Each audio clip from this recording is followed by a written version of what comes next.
Well, shall we move on to our subject then?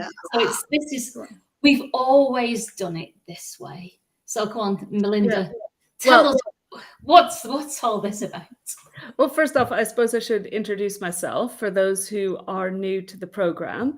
My name is Melinda Ward. I am the Director of Consulting Solutions at Helm 360, as well as the Director of Managed Services for Helm 360, and the founder of the Consultant Mentor. So as I've been looking through LinkedIn lately, I've noticed in recent weeks a lot of people announcing promotions, new jobs, lots of good news coming through, which is great. But it can be difficult to curb your enthusiasm when you start a new job, because I started my new roles, well, half of it in March and the other half at the beginning of June, actually. And the first instinct is always to go marching in and be like, yay, I'm here. I'm going to make a massive difference. I want everybody to like me. I'm going to show you the way. I'm going to show you what you've been missing. I am going to bring you into the future. And you know what the general response is to people who come in with that kind of attitude? Nope. There's nothing wrong with what I'm doing. I'm fine. It's you with the problem. So it's tricky, because you want to come in, you want to make a difference, but you need to learn how to do it in a way that doesn't alienate your audience from the outset. And it's so easy to come in and basically make people think, completely by accident perhaps, that you are there to save them from themselves, and everything they've always done is a bit crap. And because, otherwise it's like, well, why would you have been hired, blah, blah, blah. So it's delicate. But the thing is, the concepts that we're going to talk about today that work in this situation also work at the start of a project, or if you're trying to, work with maybe a volunteer group to convince people to do stuff in a bit more organized of a fashion, any sort of change that you are trying to implement can benefit from this sort of these approach tips that I'm going to be discussing today. But I have a feeling that probably many of you have had the experience where you've joined a project, or someone has joined a job, a role in a place where you work, and they've just started off with exactly the wrong impression. So I'm sure there's a couple good stories in here. So give us a few tips in the comments, and I will go over to Sarah and Vanessa and get some examples of how not to do it. Yeah, oh God, as soon as you speak, because I thought this was always going to be, and in marketing, I get this all the time, where we've always done it this way. And we have to go to that show and we have to go to that exhibition. But when you were speaking, you reminded me of the time when we got a new executive global sales leader. And he came in, all guns blazing, as sales directors should and do. And he stood up in our kind of global strategy meeting in front of the whole senior exec team and basically told us how ugly our baby was. And you could see everyone's face just turning, because we were all enthused by this guy and looking forward to what he was going to bring. And instead, you could just see everyone's backs getting up. So yeah, there's I think there's that part, and there's the whole. I mean, one of my and this might be a different thing, but you can maybe talk about both. I am sick to death of hearing the phrase, if we always do what we've always done, you'll always get what you've always got, because that's not true, because when we're changing, the world is evolving, we are transforming with technology, with behavior. So if you always do what you've always done, you're not going to get what you always had before. No. Because the world isn't standing still. So yeah, calling everybody's baby, perhaps not the right way to start. Yeah. It just made me laugh when I hear that story, because I was one of those people quite a few years ago, before I really learned about emotional self-control and all the things that I do with all of my clients now. And I was the excited extrovert flying into a company ready to save them from certain death, and went about it in my usual extrovert bouncy Labrador fashion and got whopped on the nose consistently and put back in my pen. And I hated it. And I mean, to be fair, there was some pretty awful leaders in there as well. They could have managed it better. It could have been a two-way street. But I was bringing in something so new and so different to what they'd always done. And so even just that in itself was going to alienate people. But how I did it was so bad. I can look back now and I can slate them as much as I want to, but I know the part I played in that. And I think the problem is, and working with people who are going back to work after redundancy, after timeout, or just starting in new roles, and then hearing their stories of how it's going wrong already. No one's ever taught them. They've never learned to manage their emotions, manage their self-control, and think about the communication style. So I know we're not going into all of that detail today, but it's just, there's so much to this to get this right. But it starts with emotional awareness, knowing how you're behaving. Sure. But yeah, over to you. I mean, yes, I'm slapping my own wrists. Well, and that's the thing. It's often exactly that. It's like the people who are coming in or taking charge of an initiative don't want to be alienating everybody. They want to be helping everybody. They just don't quite have the tools to do it successfully. And potentially, in the case of like what Sarah was doing, where she was being brought in to help people, if management hasn't set this up well in advance, then of course there's going to be resistance when someone just bounces in with enthusiasm, is like, right, let's do something different.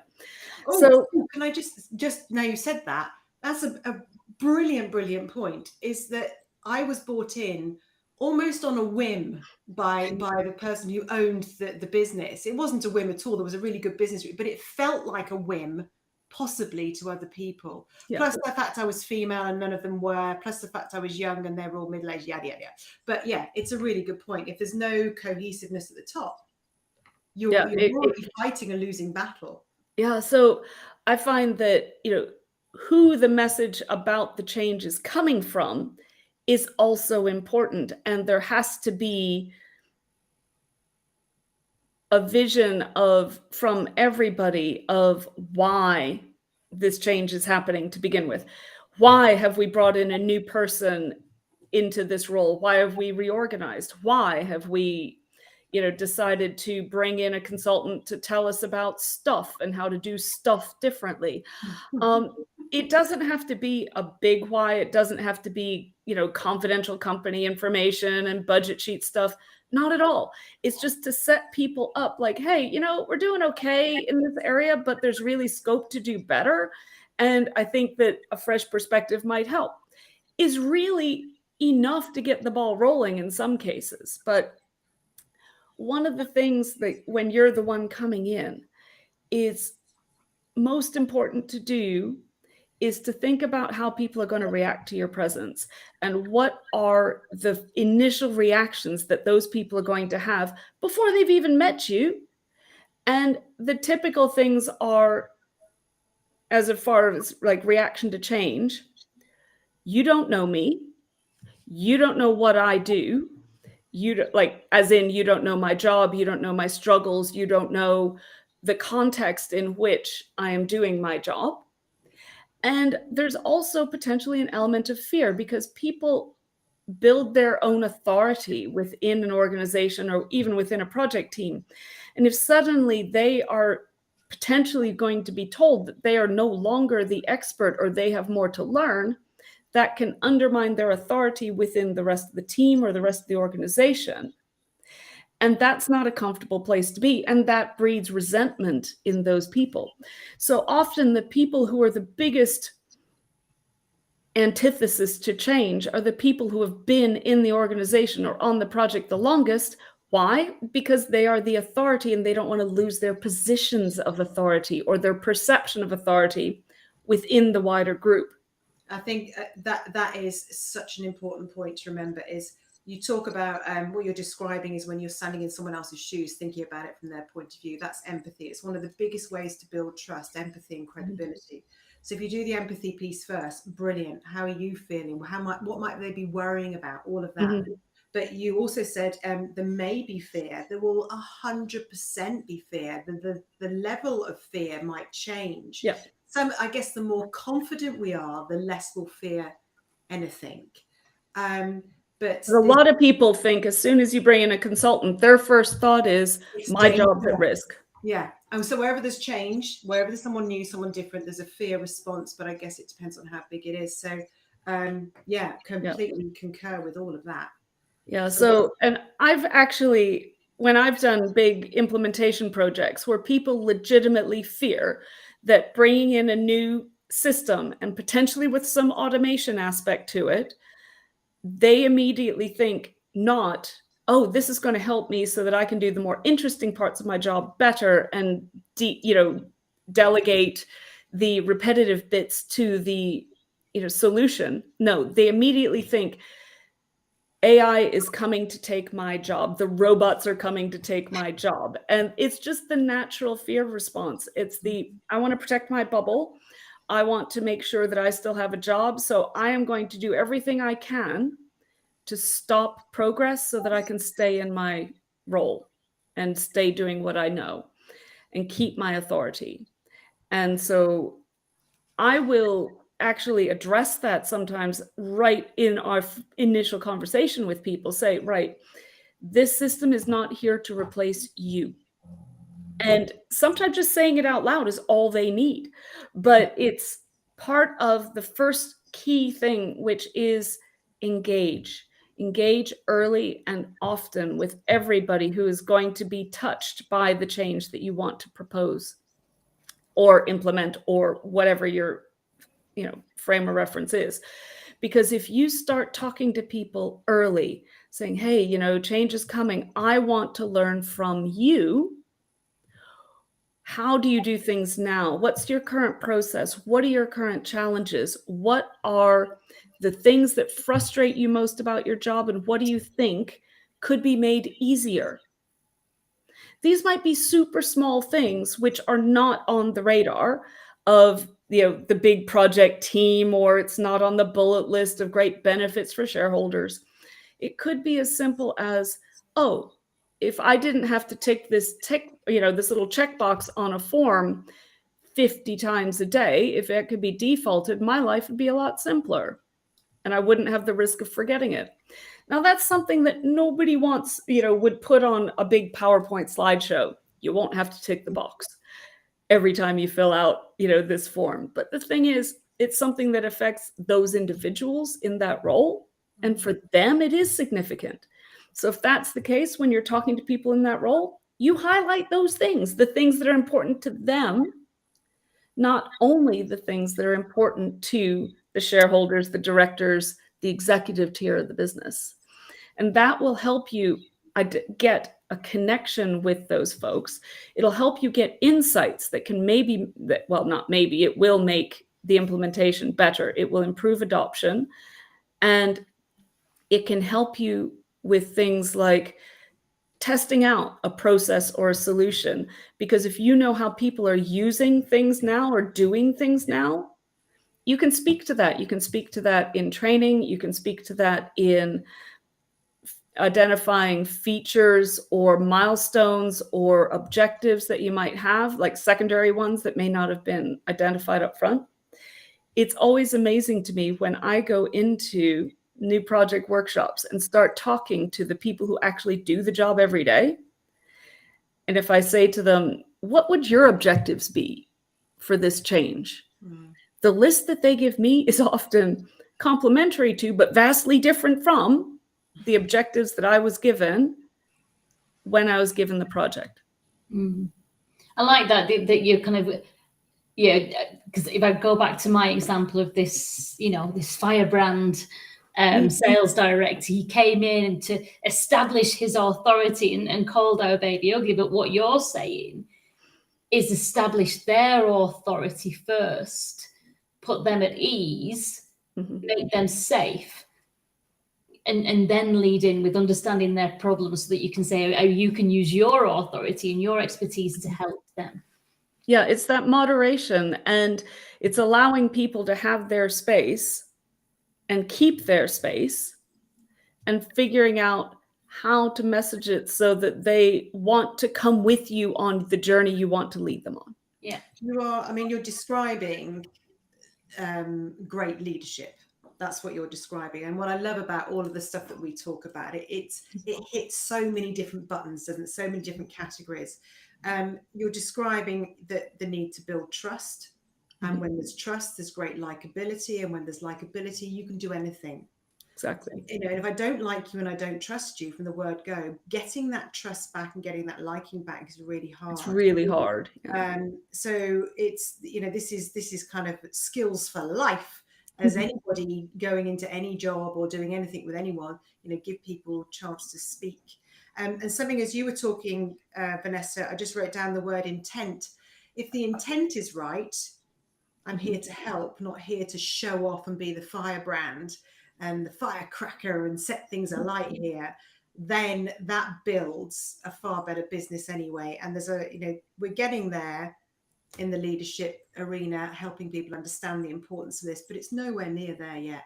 So having people like you in there championing, can't say the word, championing it, thank you.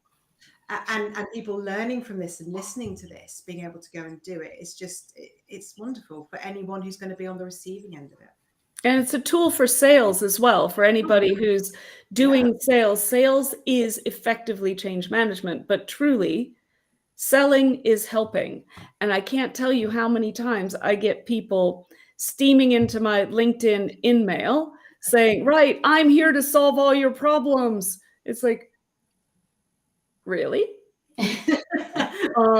Because you don't know me, you don't know my business, you don't know anything based on your message that will help me. So, you know, if we think about it more of, you know, selling or managing change or bringing people into a new way of doing things, it's needs to be from an aspect of help. I am here to help you do things better, not I am here to tell you what you're doing is crap and how you should be doing it. And so many people the message is the latter. And that just has people really dig their heels in and cross their arms in front of their chest and put their frown in their forehead and say, but we've always done it this way and it's fine. We don't need to change. And yeah, maybe you have had some success doing it that way, but will that success even keep you at status quo going forward? No, because you will end up, even if you keep doing things the way you've always done, as Vanessa was saying before we kicked off the show, actually, you don't get what you've always got. You actually will ultimately end up with less because the rest of the world is marching ahead without you. Yeah. So it's a net minus, which is not cool. But people don't see that. They just think, you know, I'm happy here. I'm going to stay. So when we do that early engagement, tip number 2, and that is the learning. We've been talking about this, but you learn through effective listening and listening to learn, not listening to solve the problem. Because if you are listening to solve the problem, you're not asking the extra questions, you're not building the trust, you're not building the relationship and learning the real issues. Because the first thing that people tell you is their problem is usually not the real problem. It's a test. So they're just drawing you in to see how you react to the small problems before they lay the big ones on you. And if you don't respond well, you won't hear the big ones. But anyway, Sarah? I can't remember words out today. What people tell you on the surface is often hidden by about 7 layers. So it's a bit like you're saying, this is a sales process, an influencing process. If you don't say, tell me more, and they don't feel comfortable they are testing you to see if they can tell you the truth. But a lot of the time they don't know what the truth is either. So someone will give you the surface view of what they think the problem is. And you're like, oh, okay, tell me more about that. And as you go digging, you actually find what the real problem is, which can be just as enlightening for them as it is for you. It's fascinating. And we do it with coaching, don't we? You know, you think that this is the problem, but that's just how it's manifesting itself. The root cause It's way down. often way down, Yeah. isn't it? Yeah. Yeah, and so if you're just hearing the first one or two things that are said and mentally leaving the building thinking, right, I know how to solve this. I'm gonna make a miracle. This person will love me. Actually, you've just killed it. Yeah. Because they will realize that you haven't actually heard them, that you are in it for you, not for them, and that you aren't going to address the real issue. Even if, as Sarah said, they might not be able to describe the real issue up front, but by asking the questions, having the conversation, and participating fully in the conversation, you can learn what the real issue is. And then that will lead us, that exercise, which is actually hard to do. And I have to remind myself all the time to stay present in a conversation and to listen to what I'm being told, because I'm a helper by nature. So my instinct is, ooh, like the kid in the back of the class, waving their hands, like, I can fix this, let me fix this, I can help. It's really hard, and I have to be mindful all the time. It's not like a one-time, okay, learn the lesson, tick, move on. You have to do this all the time in all the conversations. Is there anything more I can ask? Have I learned? Have we finished with this before I go solve it? And how do you stay active then? Because this is something that comes up with all of us. I mean, some of us are worse than others. I would say every single one of my clients would admit to finding it hard to actively listen. They're all senior leaders. They're all busy. They're all wanting to get on. They're all wanting to make a difference. And then someone bothers them and they're like, yeah, I'm half listening. So how do you suggest people actively listen? How do you manage it? I tend to go really old school.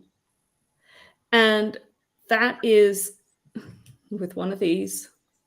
Writing. Yeah. And one of these. Props. The reason why is, for me, the way my brain works. If I write something down, like physically write it, not typing notes, I am more likely to remember it. I know this, so I work with that. But also, if you go to take notes on a screen, if you go to take notes on your phone, a tablet, a laptop, whatever, you are going to see distractions. You'll see notifications pop up. You'll see emails. You'll see chat bubbles. You'll see all sorts going on. And that takes you out of the moment. It takes you out of the conversation. That is such a good point. Such a good point, because a lot of people do now. They'll go, oh, don't mind me, I'm taking notes. And then you're right. You're just constantly getting bombarded. Even if you're trying legit to take notes, yeah, you will still see your notifications unless you've put your phone on airplane mode. And not many people do that when they're taking notes on a screen, on whatever format that screen might take. And now I see it, you go into just about any planning meeting or discussion or workshop. What's the first thing you do? You see people bring their laptop in or bring the tablet in, whack, poof, fingers on keyboard. Yeah. Now, there are some tools out there, and I'm not excluding these. My exec VP and I went to a meeting last week with a prospective client. And afterwards we were talking, and he'd noted that I was writing on like actual paper in a notebook during the meeting. And he's like, oh, I'm going to get you one of these tools. It's kind of like, it's an electronic notepad so that you can take stuff and it'll be put into, a format that's searchable and so forth.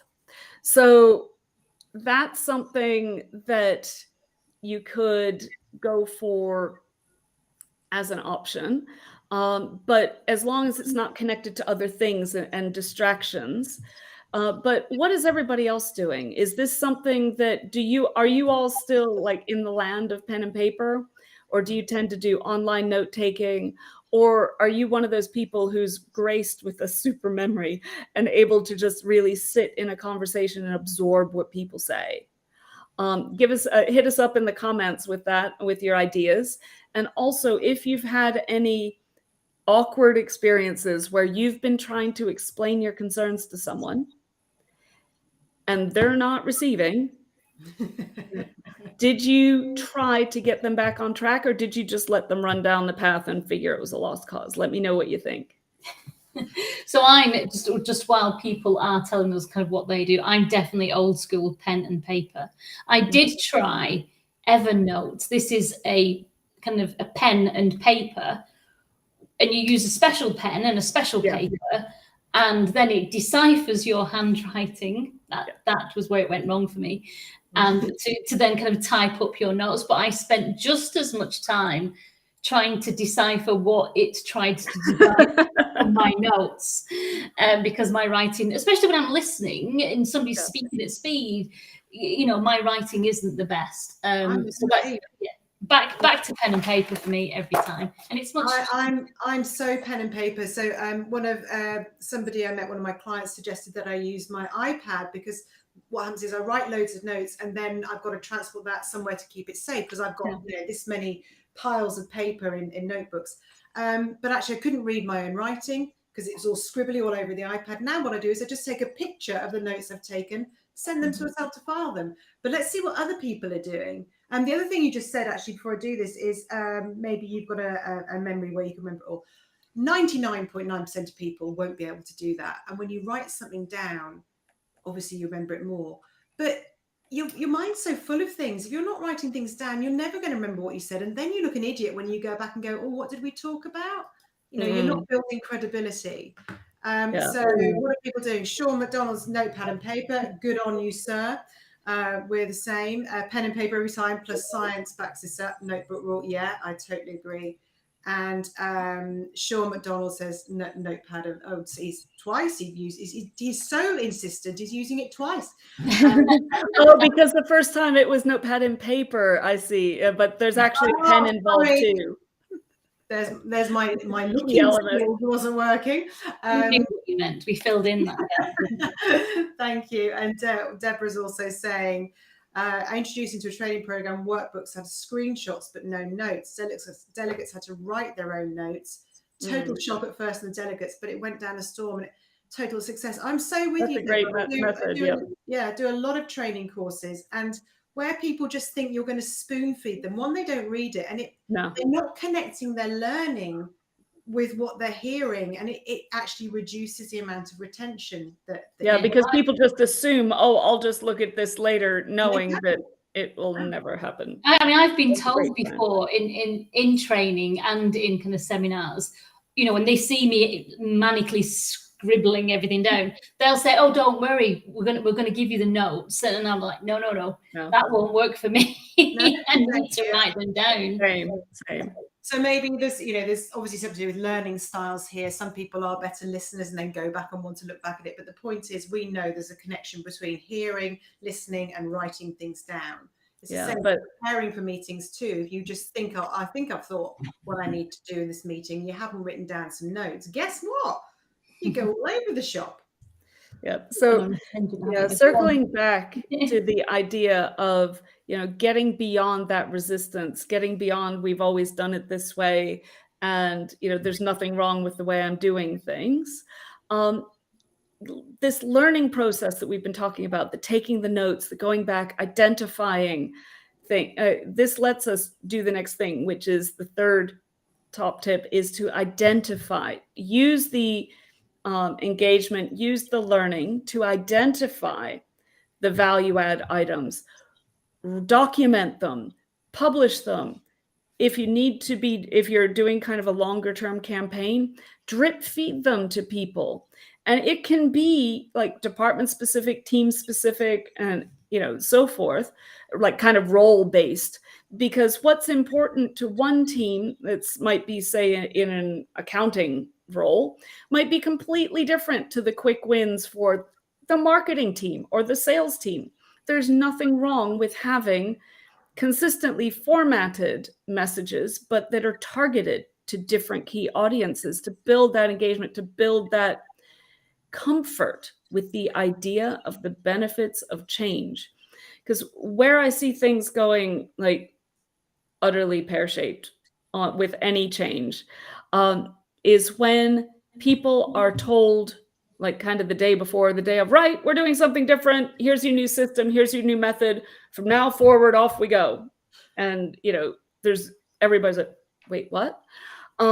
This is especially true for when people working remotely and they haven't necessarily heard about things through the grapevine or at the kettle. or for people who have, or companies who have offices around the globe and in different geographic locations where maybe headquarters is seen as like the enemy or those who are not to be trusted. And everybody in the regional offices just feels like change is foisted upon them with no consultation, with no dialogue, with no preparation. And that leads to basically guaranteed failure and guaranteed problems.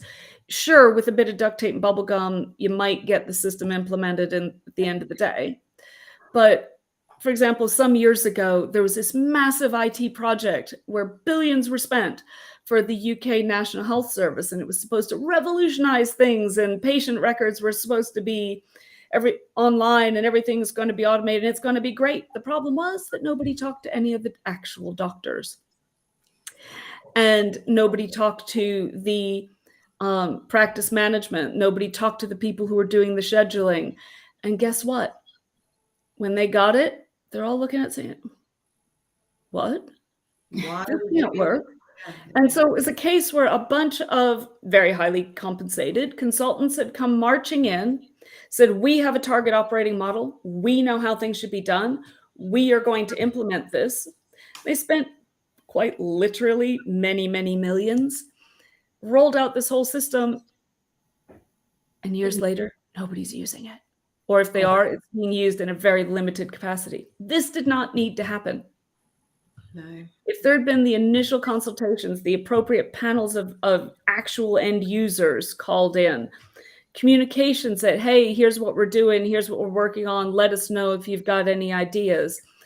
Get volunteers involved to help with testing the new process as much as possible. Have these early adopters then be the evangelists for projects or for change, because these are the people who you want on board. The people who are the most resistant, if managed well, can be your biggest supporters. And these people will then shine because they are now back in their rightful, in their mind, place of authority with their colleagues. And they're able to be that go-to person. They're able to be the shining star that they are used to being. So if instead you tell them the day before, oh, hey, here's your new system, get on with it. And now here's all their colleagues coming to them as they always have, saying, I don't understand this. What do I do? And they're sitting there thinking, I don't understand it either. I'm sorry. I can't help you. Quick question for you. I just want to show Deborah's comment as well, is, as I point out, it's a workshop and the delegates have to work. Yes, very good. What was my question? Why do you think people do that? Why do they go? What is the problem then? I've thought about this for ages and then I come and dump it on you. Is it because they're doing it on purpose to be mean? Or is it they just have forgotten that there's going to be a fear response? They don't understand change. Why do people do it? I think a lot of people think that this is going to be, I know this is going to be so great, it should be obvious to everybody else. Yeah. And they're oblivious to the fear, the concern, the threat reaction that they are going to get from others. And you hear the people who face this sort of resistance being baffled, saying, look, they were supposed to like this. I was here to help. Why didn't they want to be helped? I mean, it's like, this is a great option. Why don't they see that? But also, it's they're not ready to see it. Yeah. It's hard, isn't it, though? Because when you've been employed to do a job and you've been told this is the problem that you need to fix, and you think you know how to do it and what would be the ideal solution, if you are wanting to stop first and engage everybody and listen to everybody, and it's hard work, isn't it? It's going to slow you right down. Yeah. And it's going to get in the way of what you want to do. And if you think you know the answer, but actually getting feedback is hard, and getting engagement is hard, isn't it? Because everyone's busy doing their thing. And so to get people to like you and know you and trust you and give you that feedback means that you've got to try hard to get that, because it's not going to come easy. They're not just going to give you everything on a plate, and it's going to take time. But I think with big change, you know, the impact, as you've just demonstrated, if you don't do asking the big questions and getting the big feedback, it's going to come back and bite you, isn't it? Well, and that's the thing. You are going to spend the time getting the engagement you need. The question is, are you going to spend it up front and have a very smooth process change? Or are you going to spend that time? Are you going to go steaming in, launch all this change, and then spend a lot of time and effort dealing with the cleanup and the fallout of all of that, and trying to get people back on board after they've already decided they hate this and they don't want to be a part of it? The amount of anxiety, people go off sick, there's Exactly.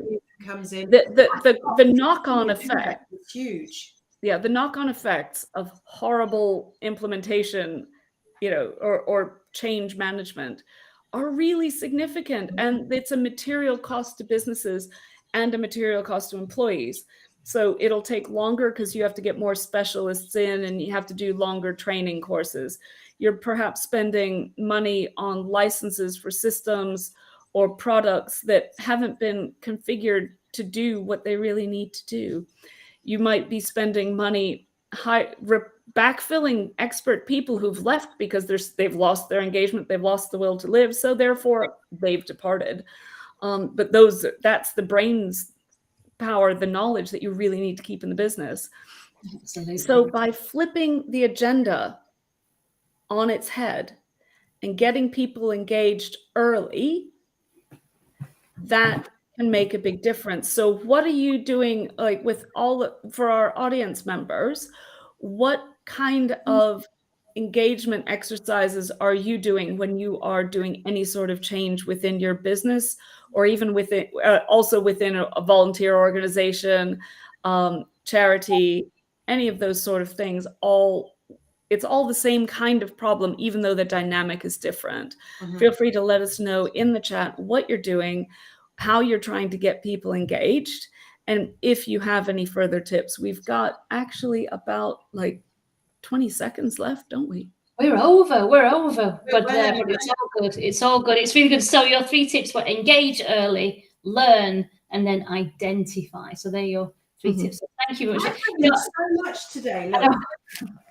Loads of notes. This has been wonderful. Absolutely. And wonderful. I was thinking more, because for me in marketing, we've always done this. We've always gone to this exhibition. We've always advertised in this. We've all, you know, and it's those kind of arguments, discussions that I have to have, because, you know, consumer behavior. My favorite question for those sort of things, which and I know we're over time, but what are you trying to achieve? Yeah, no, absolutely. It doesn't matter that you've always done this. Yeah. By continuing to do it, what are you trying to achieve? And then you can ask the follow-on question, is this the best way to achieve that? There you go. Great. Well, fabulous. Thank you.